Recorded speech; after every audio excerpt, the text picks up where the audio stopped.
Warning. You are entering a restricted area. Return to where you came from, or be destroyed.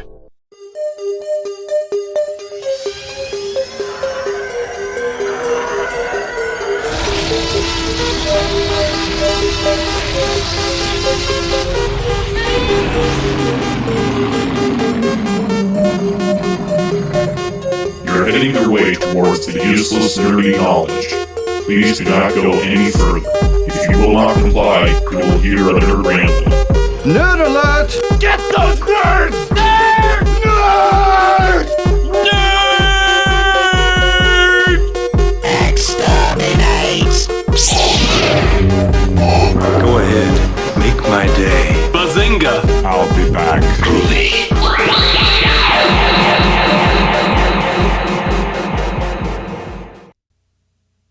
Hello, fellow podcast listeners. My name is Ben, and welcome to another episode of Useless Nerdy Knowledge. And we're still in the whole spooky season stuff and all that. And of course, since you may have guessed already from the title of this episode, and probably that sound effect that you just heard, I'm going to be going over the Friday the 13th series. Now, I understand that there's at least 12 movies so far of this series, so I'm going to do the best I can to just summarize as much as I can. I don't want to have to bore you guys too much with this, but, it's not Friday, but it will be the 13th once of the episode that this is going to be released, once this gets released. And with the Friday the 13th series, it's quite iconic. Well, I don't know if I would say iconic, but the character Jason Voorhees is definitely iconic when it comes to horror, basically. Because whenever you think of some guy in a hockey mask with a machete running around killing people, you automatically think of Jason. Now, I can understand lots of people getting Michael Myers and Jason Voorhees confused because they're both silent killers, they both wear masks, and they both use sharp knife-like objects, basically. So I can definitely get why some people can get the difference. But Michael Myers wears a white William Shatner mask in coveralls, and he carries a knife around on Halloween, and Jason is around Camp Crystal Lake with a machete and a hockey mask. So, how did this all start exactly? Well, it all started back when the first Friday the 13th film came out in 1980. That was directed by Sean Cunningham. And basically, what the creators of the film wanted to do, literally, was to make a ripoff of Halloween. That's literally their words. They knew that Halloween was making money, and it was like, hey, let's rip it off. Even though it technically kind of is, but they kind of made it their own original way of how they kind of made it more of a murder mystery rather than actually showing the killer until the very end, and of how this was more set up in a campground, really.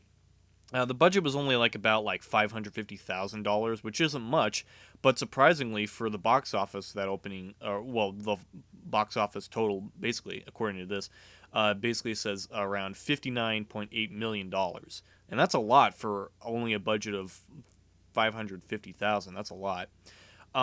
So basically, I'll try. There are spoilers ahead, just so you know. If you haven't seen any of the films, I would suggest that you watch them.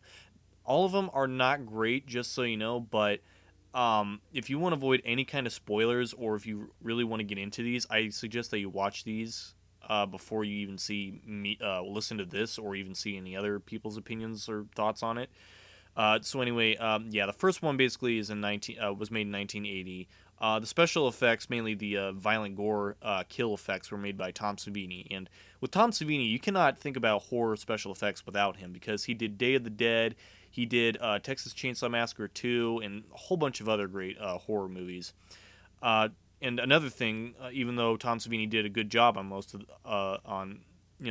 of horror movies, with the Friday the 13th series, and I feel like a few others, the MPAA was just really brutal on censoring lots of the violence. And it was definitely mostly censored on Friday the 13th Part 7. And actually, funny thing is that, a huge spoiler alert, in the first movie, Jason is not the killer. It's his mother. Basically, the whole legend goes around that Jason drowned back in the 50s, and his mother took revenge. And there was never a body that recovered or something. Actually, funny thing that his original name was going to be Josh Voorhees, and doesn't exactly have a good ring to it. Actually, funny thing is that after the first Friday the 13th, it was originally going to be kind of an anthology series, kind of like of how Halloween 3 tried to go that direction but failed miserably. They were originally going to go for that, but then they figured, nah, let's just keep it with Jason Voorhees. And I feel like that was probably the better idea. Yeah, surprisingly, there's also a Friday the 13th TV series, but it has absolutely nothing to do with the movies, so it's like, what's the point of this? Another thing that's iconic with the sound effect that you heard, or you can hear right here. Lots of people get that confused for ch, ch, ch, ha, ha, ha. So it sounds like someone saying ch and then ha, like laughing.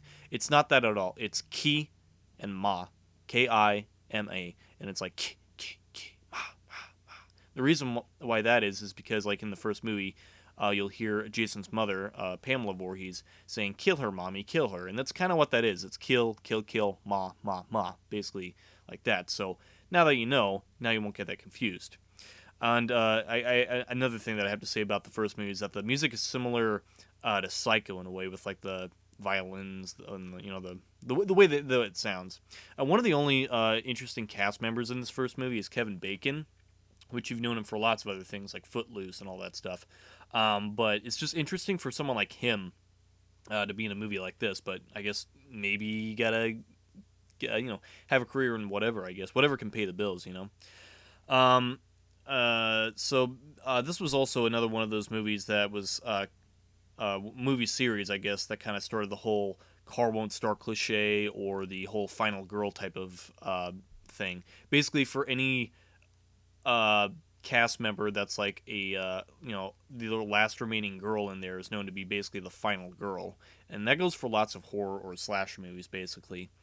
So yeah, as I mentioned before, like Jason's not the killer in this one. Supposedly, I assume he's still a kid lost in the woods or something like that. I'm not really sure. There's like all different theories and speculations around that. But anyway, the other interesting thing is that in like every single movie of this series, that the killer always used a machete, always. So anyway, even though like Friday the 13th is one of the iconic series that introduced Jason Voorhees and all that. It's okay, but not exactly great. I feel like later movies in the series do get a bit better or just more repetitive, basically doing the exact same thing, just slightly different, but at the same time not really. Not too many critics really cared for these movies, but it's like whatever. So anyway, even though like Jason's iconic and all that, Halloween was definitely the movie that started the whole slasher franchise, I guess you would say, pulling off all the cliches and all that stuff. With Michael Myers, doing that, and surprisingly, it's just amazing of how like so many horror movies are start off very low budget. Like Halloween and Friday the 13th were very low budget, but got in massive box office cash. I mean, the same thing goes for like the more recent movies like Saw and the Paranormal Activity. It just like they start off with just a small budget, but then eventually, once they milk the franchise to death, it's like, hey, we're making lots of money. We don't care anymore.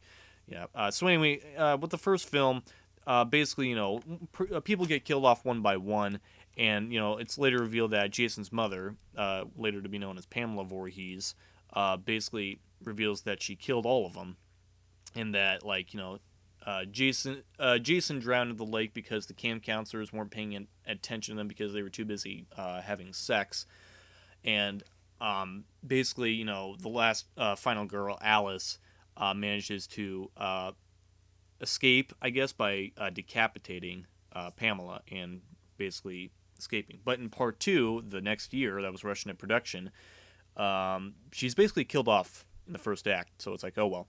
And of course, later this would be known for where Jason would be the killer in this movie and here on out.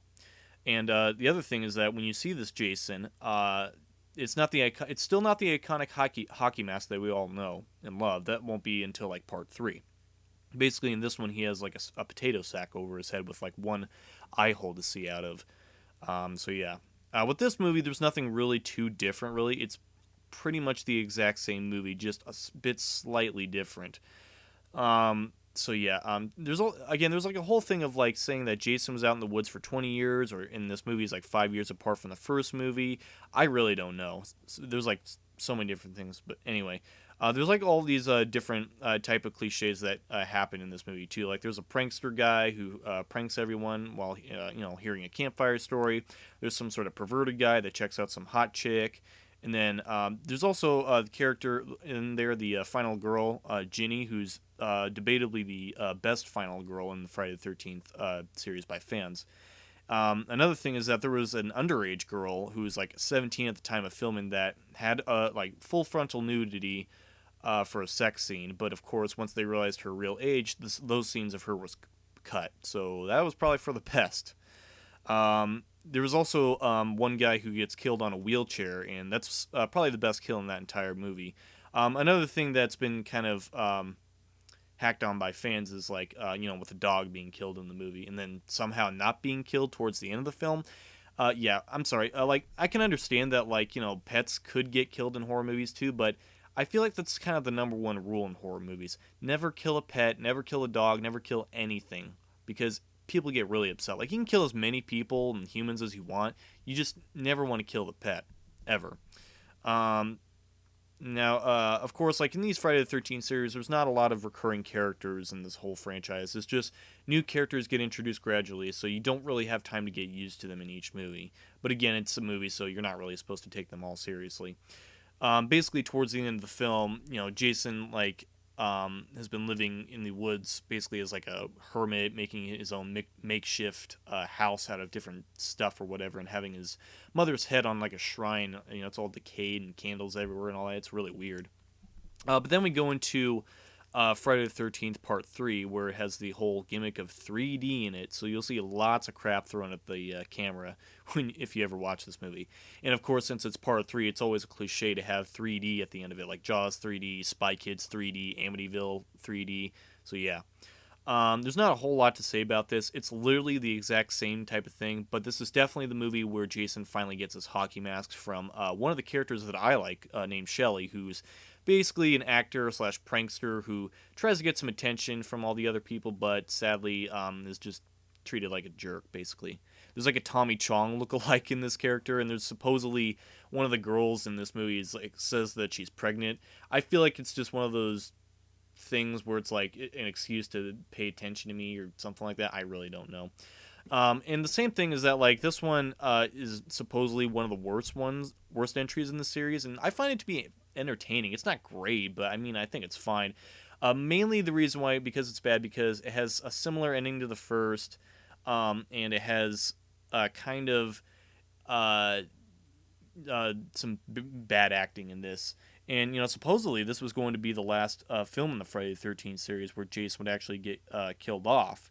And it makes sense because he had an accident right into his head, and he was presumed dead. But of course, that was not so, because that would eventually give the movie more life than it would. Because in Part 4 would come Friday the 13th, the final chapter. Right. So next came basically 1 year later, or it was like 2 years apart. But anyway, in 1984, Friday the 13th, the final chapter, which of course we knew was never going to be the final chapter, but whatever. And this one actually has two actors in this movie that actually we would know from other movies, like Crispin Glover, who's known for being as George McFly in Back to the Future, and Corey Feldman, who's known for being in numerous amounts of films. Basically, Corey Feldman plays as Tommy Jarvis, who's one of the more recurring characters in the Friday the 13th series, but still only in about 3.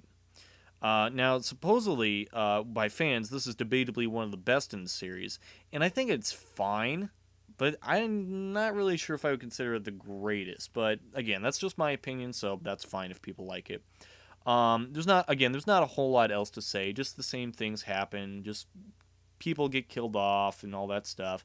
There was like one scene in particular where like a girl is swimming nude out in the lake and like goes on a boat, and supposedly like it was like really freezing cold water. And for Jason actor Ted White, basically, I think. Again, I'm reading all this from like different stuff, but supposedly he said that the water was like really freezing cold and she was gonna get sick. I think she did or almost did, and the actress was just like about to be sick, so Ted was like, okay, get her out of there because this water is freezing cold. And then of course we had the whole iconic well, I don't know if I would say iconic, but interesting death where Crispin Glover gets like a corkscrew to his hand and then a cleaver to his face. So yeah. Again, like Tom Savini comes back for the special effects in this one, but of course the MPAA just manages to censor any kind of too realistic violence in this. But the one that I don't think was censored too bad, which was pretty good, was Jason's death. Yes, this is the movie where Jason actually dies in this movie, where basically Corey Feldman shaves his head to look like Jason, and then his sister Trish like hacks off his hockey mask off of his face to reveal his really ugly true form, I guess you would say. And then Corey Feldman basically hacks his the side of his left face with his own machete and basically kills him.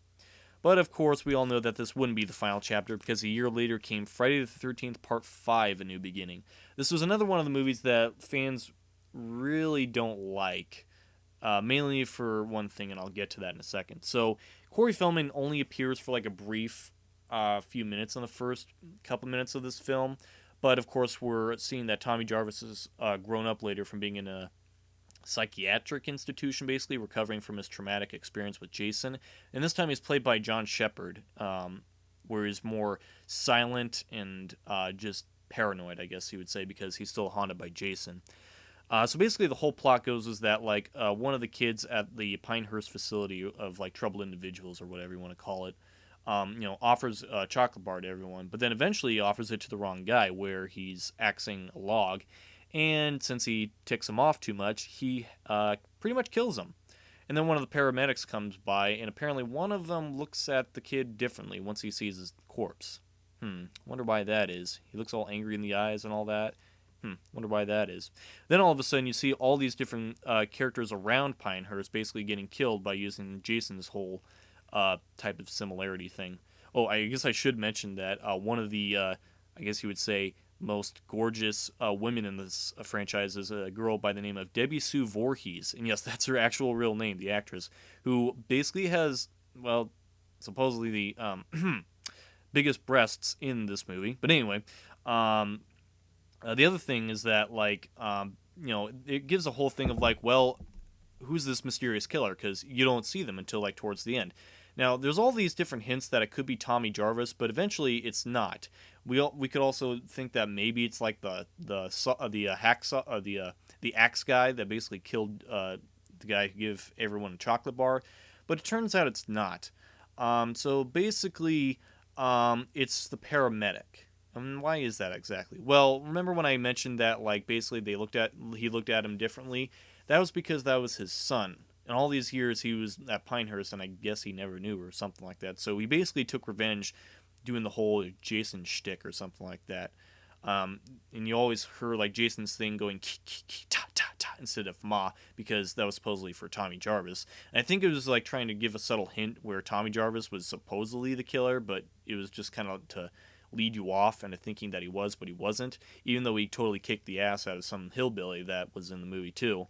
But of course, it was the paramedic. He was killed off at the end, and they gave kind of a false ending that Tommy would be the next Jason again. But it's just a whole bunch of BS, kind of like in Halloween 4, where they never followed up on the ending to that. And it's pretty stupid. Now, I can understand people not liking it and thinking, why was Roy Burns Jason? Why was this? Why was that? I think I have kind of an interesting theory for that, where throughout the movie, Tommy Jarvis has nightmares and hallucinations of Jason basically haunting him. I guess you would say Jason's ghost basically haunting Tommy. And I can see why, because he killed Jason at a young age. I guess that makes sense.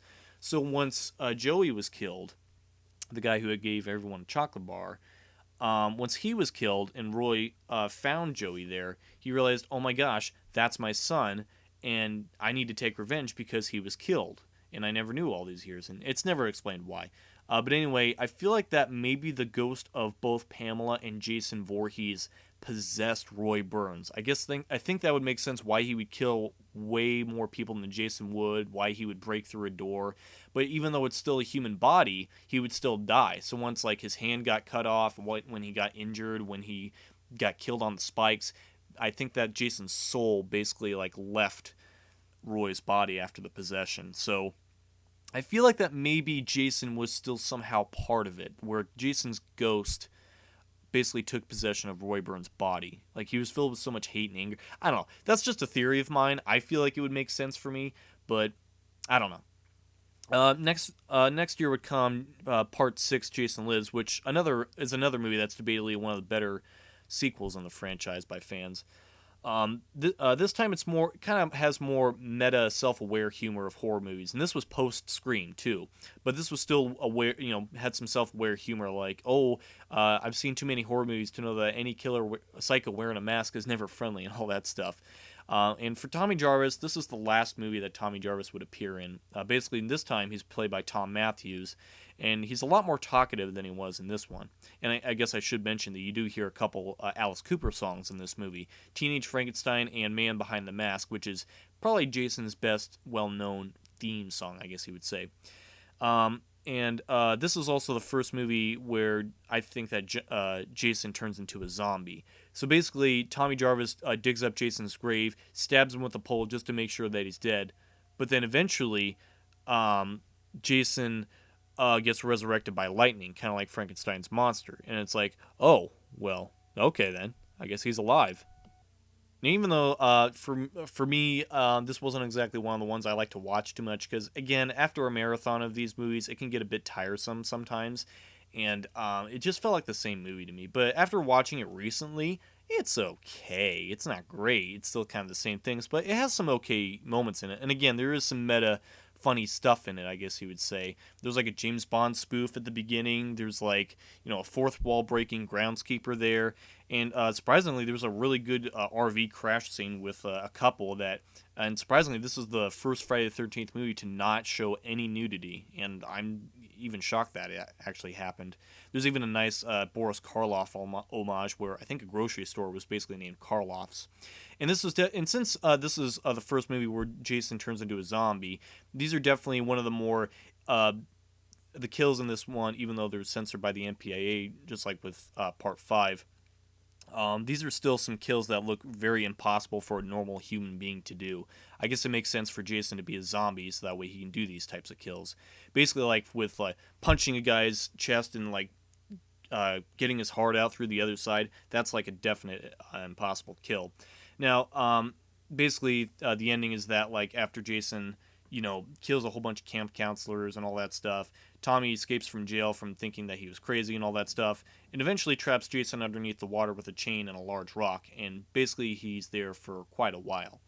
And there are some loose ends that people might not understand, where it's like, in Part 5, they explain that Jason was cremated, but then later we see that Jason was never cremated, he was buried.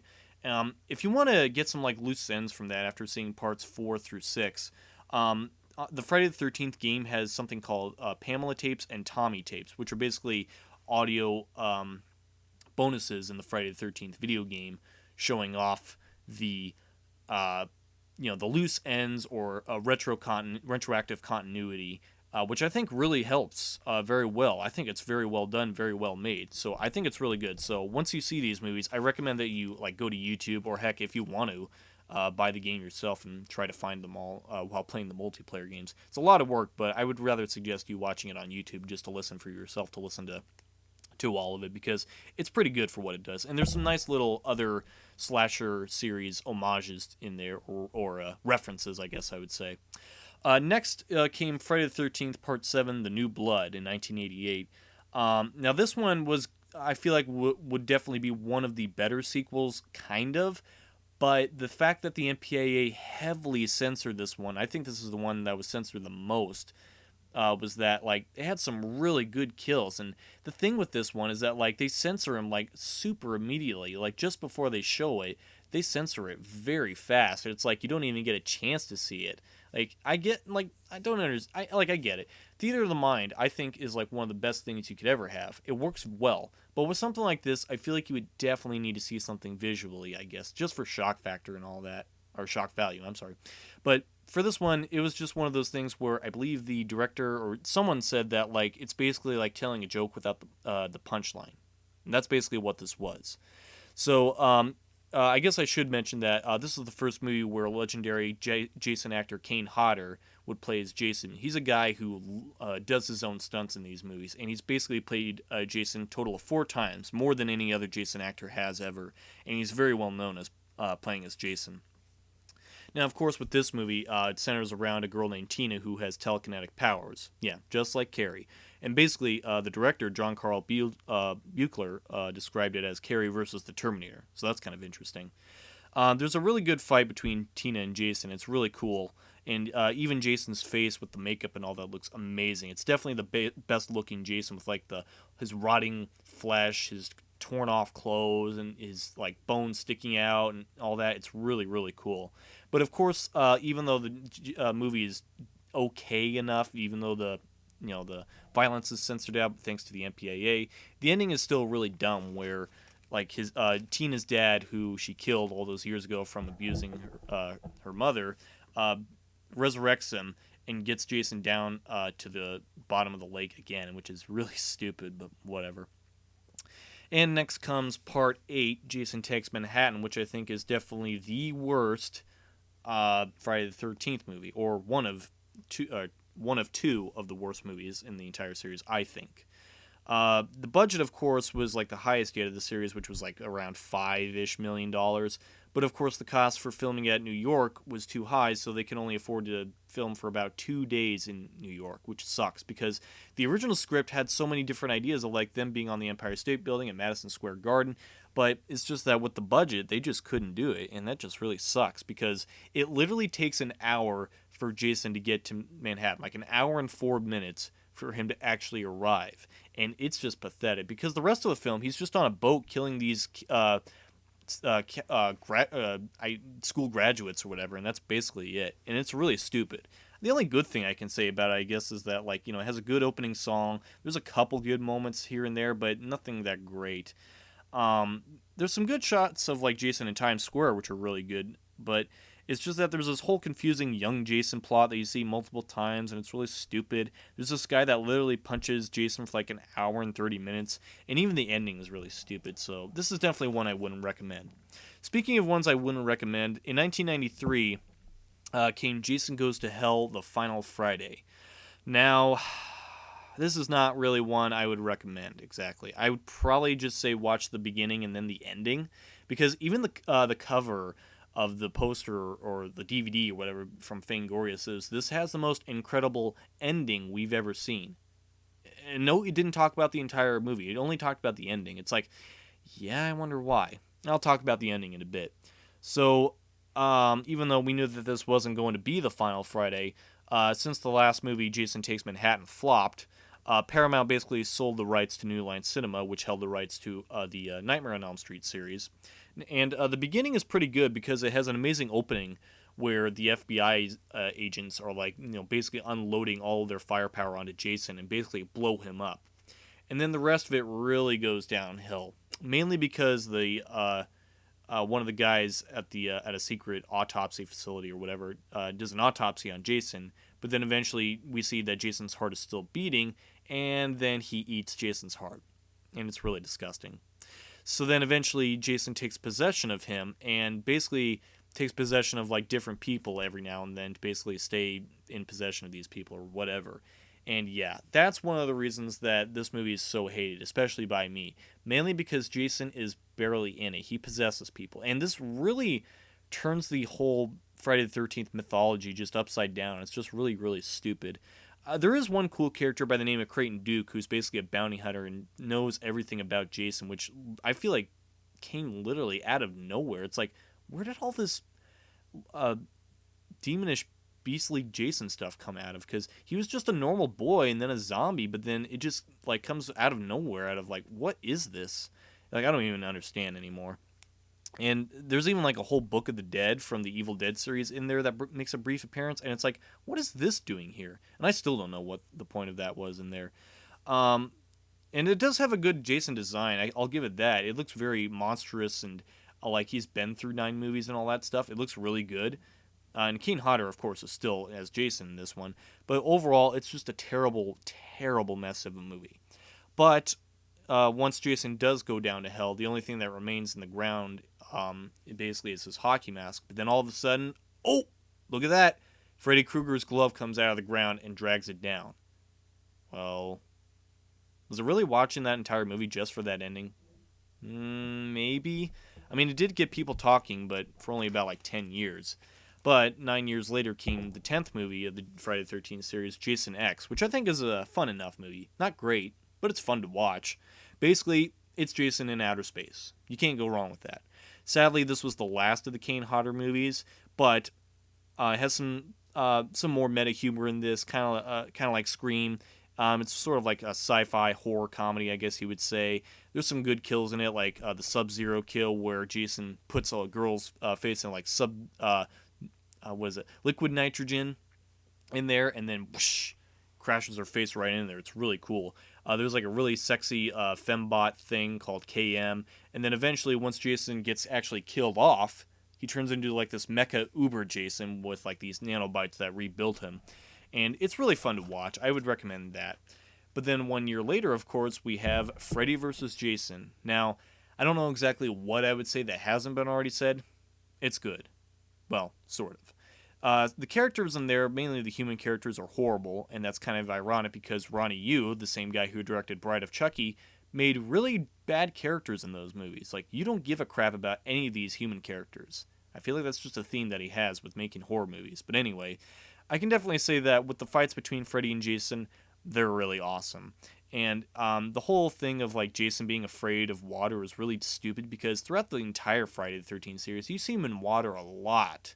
And the fact that he was in water is really stupid because you see him in a later scene in water or coming out of water. And it's really stupid, but whatever.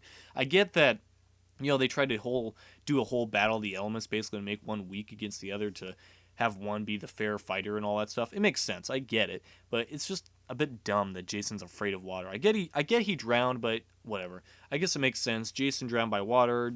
Freddy died by fire. I get it. But yeah, I guess it makes sense because Freddy's strong in the dream world where Jason's stronger in the real world. I get it.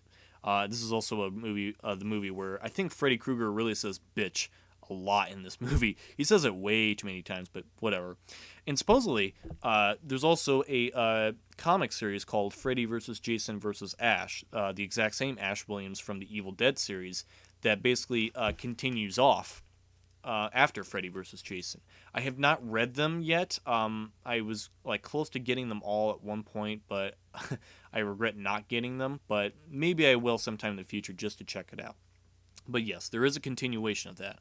And then, of course, in 2009 was the remake of, or reboot of Friday the 13th, just called Friday the 13th. And it's basically the 12th Friday the 13th in the series. Now, I think that this one, and I understand that people are against horror remakes or remakes in general. I'm one of those people where I don't like remakes.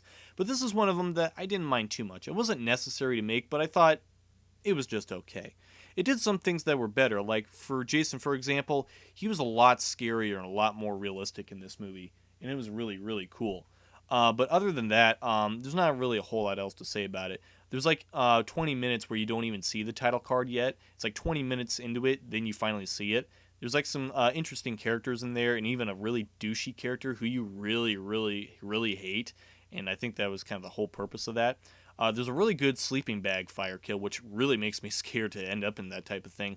But with this Jason, I feel like was more realistic. They kind of gave it the same type of thing of like parts 1 through 4, I guess you would say, where it shows the sack over his head. It shows the whole backstory of like Jason's mother being killed and Jason taking her place, basically getting revenge. And it shows Jason getting his hockey mask, which is really cool. So I think it's debatable whether it is better than the original or not. If you want to see like lots of Jason action and all that, I would probably recommend this one, and you might get a couple good scares out of it. So yeah, with the whole Friday the 13th series, it's quite iconic for what it is, with Jason Voorhees being a very well-known, indestructible killer. Of course, there's like a whole recent legal battle between director Sean Cunningham and another guy who supposedly made the whole idea of this. I think the worker for hire or whatever won the lawsuit. It's over now because ever since the Friday the 13th game was really, really hyping up and all that, with showing all these different like updates and all this cool material that was going to come out, it was just on a complete hold and then an immediate stop once this lawsuit happened, and it really, really sucked. And the same thing with like the merchandising rights and all that stuff, that was on hold. Eventually, we did get like the Part 7 Jason from NECA, which was really cool to see. Hopefully, they'll be able to make more in the future, but if that lawsuit never happened, we would have had an excellent Friday the 13th game. And if you haven't played that, if you've seen all the Friday the 13th movies or are already a fan, I highly recommend that you play the Friday the 13th game. You can get on like PC, Xbox One, and PlayStation 4. It's a lot of fun. So yeah. There's not really a whole lot else I would say basically about it. I'm quite the Friday the 13th fan, I would say. Again, it's just that watching these movies after a long marathon of these can get a bit tiresome. So I would say watch them at your own pace. You don't have to watch them all at once. Just watch them at your own pace. Watch it for like the moments you think are good.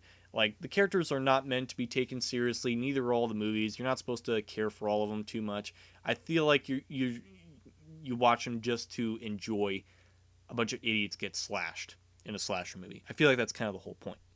But let me know what your thoughts are and all that stuff. You can follow me on Twitter at BenWalker2001. And I hope you enjoyed this episode.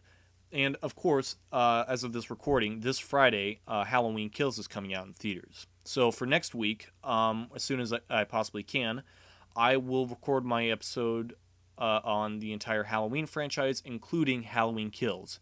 Well, I'll give very slight spoilers, probably, for Halloween Kills. But I hope you enjoyed this episode, and I'll see you guys in the next episode. Happy Halloween.